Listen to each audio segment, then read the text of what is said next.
In 17 states right now, a measure is moving through the legislature that could make it illegal for you to drive your own car. Not because you caused an accident, not because you got a DUI, but because a device you never installed, a device you never agreed to, could not be plugged into your vehicle. The device is called an Intelligent Speed Assistance Unit, the ISA, and the mandate says if your driving record triggers the requirement, every vehicle registered in your name must have one installed. If a vehicle cannot accept the device, you cannot legally drive it. Here is the problem. The ISA only works on vehicles with an OBD2 port, 1996 and newer. Every truck, every car, every SUV built before 1996, no port. The device has nowhere to plug in, which means, under this law, your 1985 F-150, your 1972 Chevelle, your 1969 Bronco, legally undrivable. Not because you cannot drive, but because your vehicle is the wrong year. That is the law as written. But what nobody is telling you is who wrote it, who lobbied for it, who holds the patents on the only equipment certified to fulfill the mandate, and exactly how much money flows into those accounts every single month this law stays on the books. By the end of this video, you will know exactly how this device works, which states are already past the point of no return, and the one thing you can do right now that actually matters. Because once this spreads, and it is spreading, the window to do anything about it closes permanently. Let's start with the hardware, because the way this technology has been described in the press and the way it's described in the actual legislation are two completely different things. And the gap between those two descriptions is where the trap is hiding. The manufacturers of this device and the politicians carrying the legislation describe the ISA as a safety tool, a speed governor, something that prevents dangerous drivers from going too fast. That's the pitch. Here's what it actually is. The Intelligent Speed Assistance Unit is a GPS-integrated telematics module that plugs into your OBD2 port and reads the vehicle's speed data in real time. It cross-references your GPS coordinates against a map database of posted speed limits. When your speed exceeds the limit, the device intervenes. Depending on the configuration, it cuts throttle response, applies haptic feedback to the accelerator pedal, or triggers an audible alert. That is the passive version. The active version does something different. It can apply engine torque reduction directly through the OBD port, meaning the car physically cannot accelerate past the posted limit, regardless of how hard you press the pedal. You are not driving the vehicle at that point. The device is. But here is what the press release does not mention. The device is transmitting continuously. Every second you are driving, your GPS coordinates, your speed, your braking events, your location history. All of it is being logged to a server operated by the vendor, not the government. The private company that manufactured the device and leases it to you for $150 a month to use. The ISA is not a speed limiter. It is a permanently active black box that charges you a monthly subscription for the privilege of being monitored inside a vehicle you already own and already paid for. The speed management is the feature they use to justify mandating it. The data pipeline is the product they actually built. This is not a future threat. This is not a proposal being debated in some committee. In several states, some version of this mandate is already in statute or on the governor's desk right now. And the pattern of how it spreads is not random, it follows money. Illinois is the furthest along. The Illinois legislation, House Bill 3096, mandates ISA installation for any driver convicted of certain moving violations. 2 speeding tickets within a 12-month period, or a single ticket for going 26 miles per hour over the limit. The device must be installed in every vehicle registered to that driver before their license is reinstated. Washington State passed parallel language in 2024. Maryland introduced companion legislation in early 2025. California's DMV has already begun a pilot program under existing administrative authority.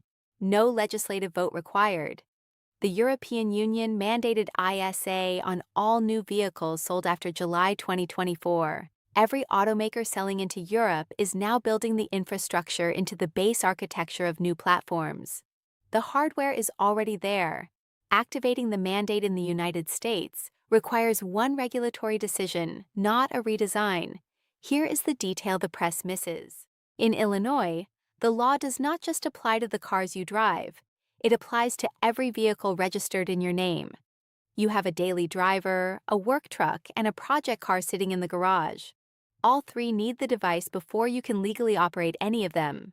The work truck exception exists, but it requires approval through the Secretary of State's office, restricts you to 6 hours of operation per day, and prohibits you from driving at home. If you own a company and your driving record triggers the mandate, your company vehicles are also restricted. You cannot drive them unless the ISA is installed in each one. Do the math on 3 vehicles at $150 a month each, plus the state monitoring fee of $30 per vehicle per month, plus the mandatory installation charge of $150 to $180 per vehicle at a Secretary of State certified installer. Year 1 cost over $6,000. Every year after that, over $6,500. You are not paying a fine. You are paying a subscription to a private company permanently with no exit date defined in the statute. So if this channel has shown you something the dealership, the DMV, and the evening news aren't covering, hit subscribe. This is entirely self-funded. No manufacturer relationships, no sponsored segments, just research and the belief that the people making payments on these vehicles deserve to know what's actually being built into them. Now, let's follow the money, because when you look at who lobbied for this legislation and who holds the patents on the equipment the legislation mandates, you stop looking at this as a safety program. You start looking at it as a revenue capture operation dressed in legislative language. The ISA patent landscape is controlled by a small number of companies. Primary certified vendor in the Illinois program is Controlled Tech Solutions, operating under the brand name ISA Track. The core patents covering GPS integrated speed intervention through the OBD2 port, the exact architecture mandated by the law, are held by a company called DriveWise Incorporated in Alberta, Canada, and a U.S. entity called Azuga, which was acquired by Solera Holdings in 2021. Solera is a private equity-backed data and software company with $6.5 billion in annual revenue. Their core business is automotive data, insurance telematics, and fleet management, and vehicle history reporting. DriveWise and Azuga both had registered lobbyists active in Springfield, Illinois during the 2022 through 2024 legislative sessions. The bill's language describing the technical specification of the mandated device maps precisely to the patent claims held by those same vendors. This is not a coincidence. This is how regulatory capture works. The companies that hold the patents lobby for the mandate. The mandate creates a captive market. The captive market generates subscription revenue.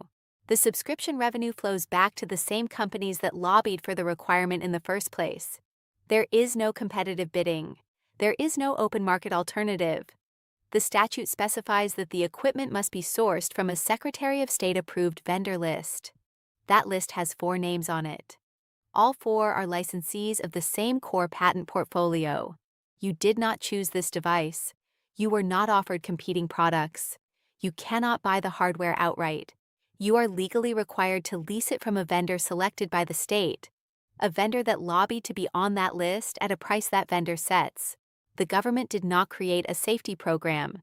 The government created a mandatory customer base and handed it to a private company. Segment 4. The pre-1996 trap. Now, here is where the law becomes something beyond a financial shakedown. Here is where it becomes a direct assault on a specific class of vehicle owner. And if you drive anything with a carburetor, a points-based ignition, or a fuel system that predates electronic injection, this part is specifically about you. The ISA device requires an OBD2 port.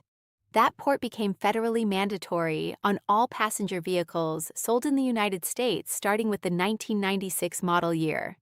Everything before that, 1995 and older, has no diagnostic port or an OBD1 port that uses a completely different protocol and physical connector that the ISA hardware cannot interface with.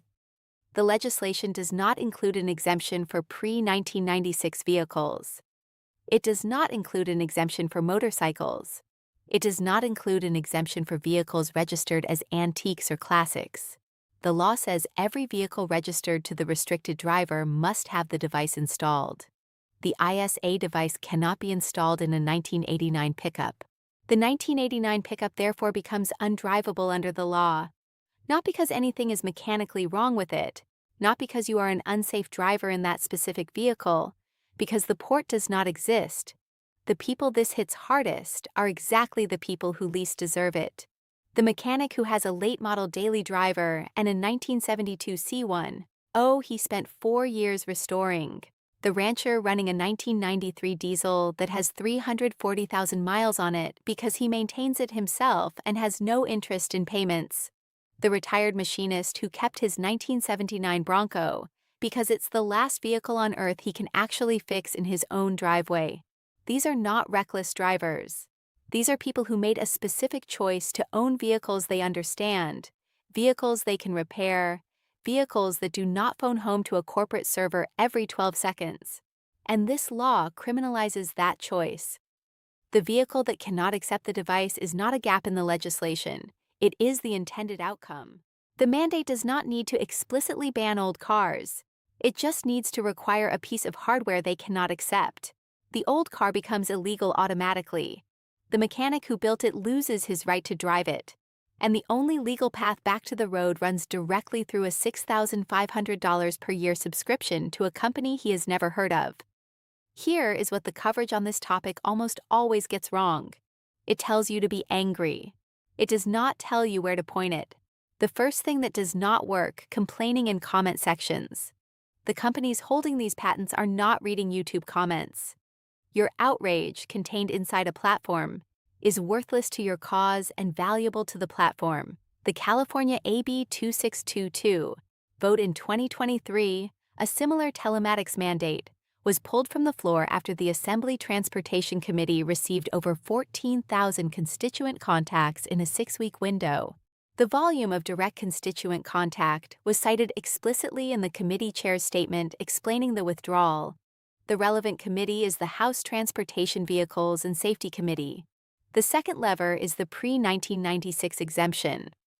The law as written does not have one. Proposing a clearly defined antique vehicle exemption, vehicles manufactured before model year 1996, registered as non-commercial, and limited to a specific annual mileage threshold, gives legislators a path to modify the bill without killing it entirely. You have 2 pieces of leverage right now: direct constituent contact to the specific committee members holding the bill, and a targeted amendment proposal that addresses the pre-1996 gap that the law's own drafters apparently did not think through. Both require 10 minutes of actual effort. Neither requires a lawyer, a lobbyist, or a protest. The window is open. Every new car sold in the United States is required to ship with a federally mandated automatic emergency braking system, and that sensor array collects continuous data. What that data is actually used for, which federal agency has access to it without a warrant, and why the 2024 Infrastructure Act quietly removed the opt-out provision that existed in the original rule. That is the next video. By the end of it, you will know exactly what the new mandate records, who receives it, and which model years are still outside the sensor requirement. Watch it next.